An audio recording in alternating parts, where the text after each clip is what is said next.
اعوذ باللہ من الشیطان الرجیم بسم اللہ الرحمن الرحیم۔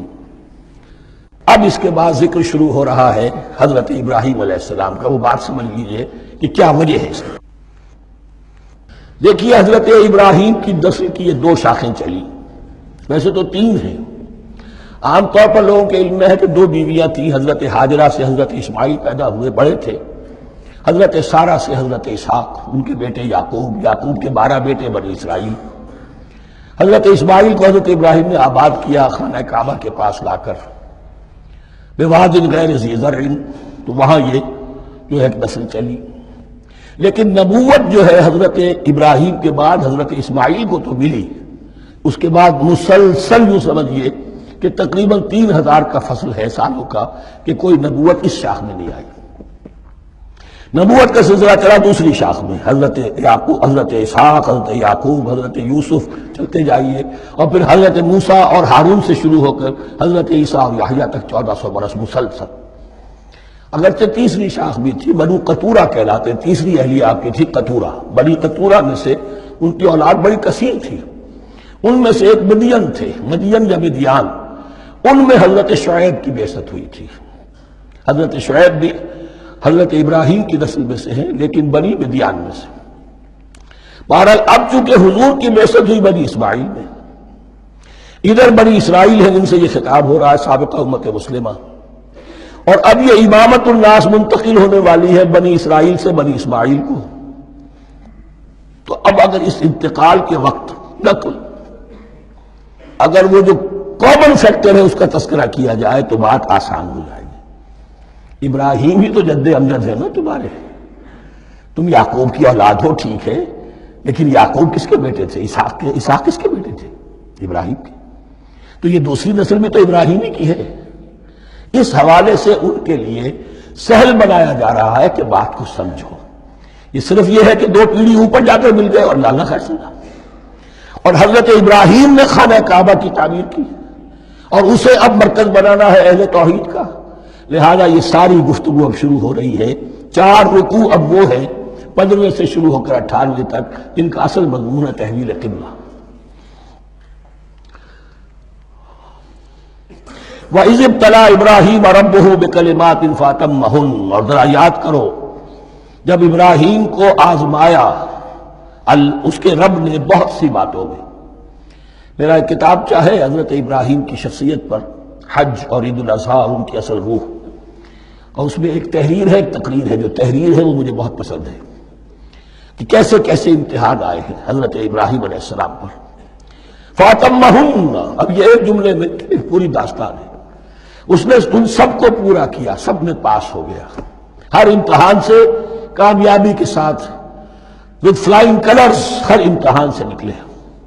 قَالَ إِنِّي جَاعِلُكَ لِلنَّاسِ إِمَامًا، تب ہم نے کہا اے ابراہیم اب میں تمہیں نوع انسانی کا امام بنانے والا ہوں۔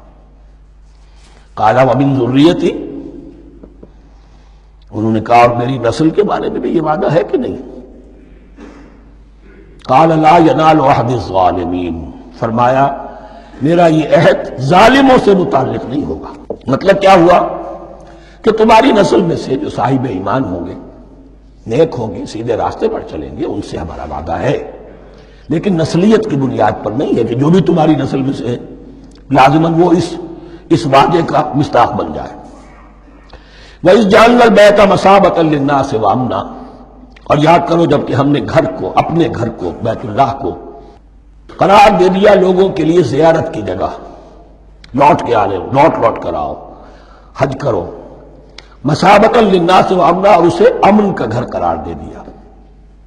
وَاتَّخِذُوا مِن مَّقَامِ إِبْرَاهِيمَ مُصَلًّى، اور ہم نے حکم دیا کہ مقام ابراہیم کو اپنی جائے نماز بنا لو، نماز پڑھنے کی جگہ بنا لو۔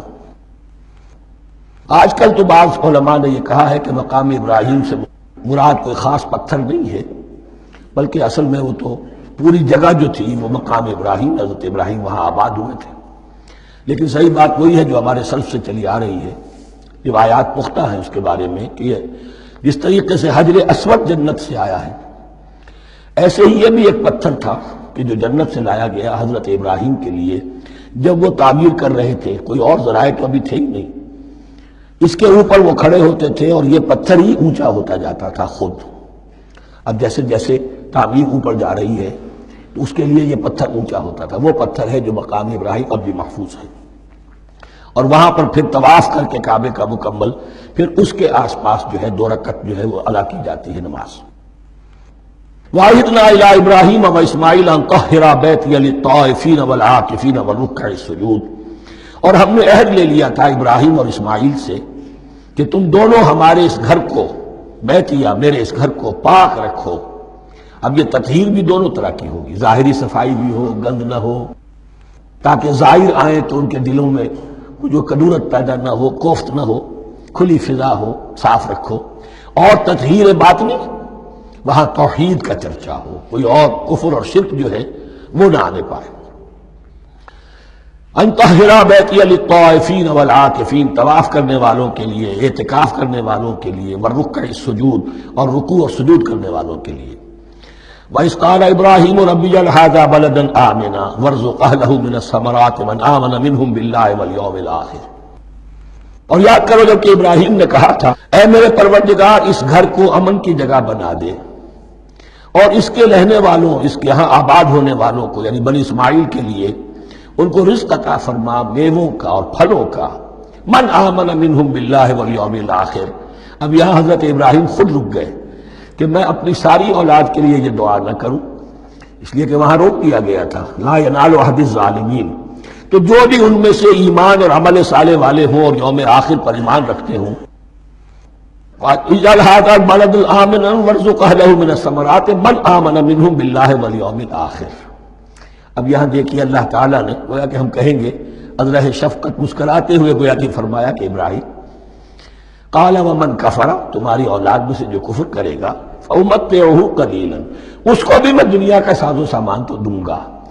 امامت میں شامل نہیں کر سکتا، لیکن یہ کہ دنیاوی طور پر مال و متاع جو ہے وہ ان کو بھی میں دوں گا. ومن کفر فأمتعه قلیلا ثم اضطره الى عذاب النار، ہاں پھر اسے کشاں کشاں لے آؤں گا جہنم کے عذاب کی طرف. وبئس المصیر، اور وہ بہت ہی بری جگہ ہے لوٹنے کی. وَإِذْ يَرْفَعُ إِبْرَاهِيمُ الْقَوَاعِدَ مِنَ الْبَيْتِ وَإِسْمَاعِيلُ، اور یاد کرو جب کہ ابراہیم اٹھا رہے تھے ہمارے گھر کی بنیادوں کو، اور اسماعیل باپ بیٹا دونوں لگے ہوئے تھے. یہاں لفظ جو قواعد آیا ہے اس کو نوٹ کیجئے. قواعد قاعدے کی جمع ہے اور یہ بنیادوں کو کہا جاتا ہے. اور اس میں اشارہ ہے حضرت ابراہیم اصل معمار اور بانی نہیں ہے کعبے کے. کعبہ بنایا ہے حضرت آدم نے. ان اول بیت وضع للناس للذی بمکہ، پہلا گھر. اب کیسے ممکن تھا حضرت آدم علیہ السلام کے زمانے سے لے کر اور حضرت ابراہیم تک کم و بیش جو ہے 4000 برس ہے. عام اندازہ جو ہے تورات کا اگر آپ لگائیں تو کوئی مسجد نہیں بنی ہوگی کیا؟ یہ پہلا گھر ہے، پہلا وہ گھر خدا کا. تو اس کی بنیادیں رہ گئی تھیں، باقی وہ امتداد زمانہ سے، اور چونکہ یہ سیلاب کا راستہ تھا، سیلاب کی وجہ سے وہ سب جو ہے دیواریں بہہ گئی تھی، صرف بنیادیں تھیں. ان بنیادوں کو پھر وَإِذْ بَوَّأْنَا لِإِبْرَاهِيمَ مَكَانَ الْبَيْتِ، یہ سورہ حج میں جا کر مضمون تفصیل سے آئے گا.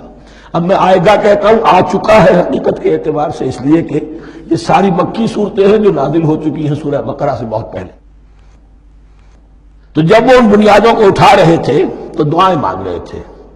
ربنا تقبل منا انک انت السمیع العلیم، اے رب ہماری اس کوشش کو، ہماری اس مشقت کو، محنت کو قبول فرما. باہر گھر بنا رہے ہیں، پتھر اٹھا اٹھا کر لا رہے ہیں. حضرت اسماعیل کی عمر اس وقت لگ بھگ 13 برس ہے، ہاتھ بٹا رہے ہیں. ربنا تقبل منا انک انت السمیع العلیم، اے رب ہماری اس کوشش کو شرف قبول عطا فرما. یقیناً تو سب کچھ سننے والا اور جاننے والا ہے. ربنا وجعلنا مسلمین لک، اور اے رب ہمیں اپنا فرما بردار بنائے رکھ. نوٹ کیجئے ابراہیم کہہ رہے ہیں.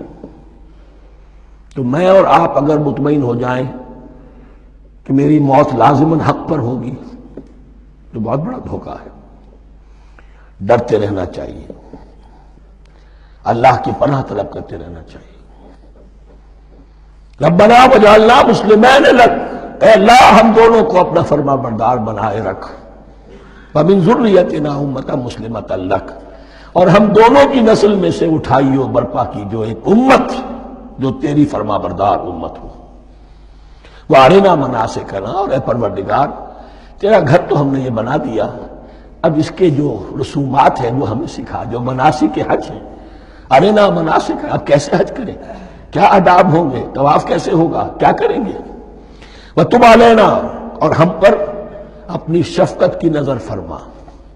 انک انت التواب الرحیم، یقیناً تو ہی ہے بہت ہی زیادہ توبہ کا قبول فرمانے والا اور شفقت کے ساتھ رجوع کرنے والا اور رحم فرمانے والا۔ صدق اللہ العظیم۔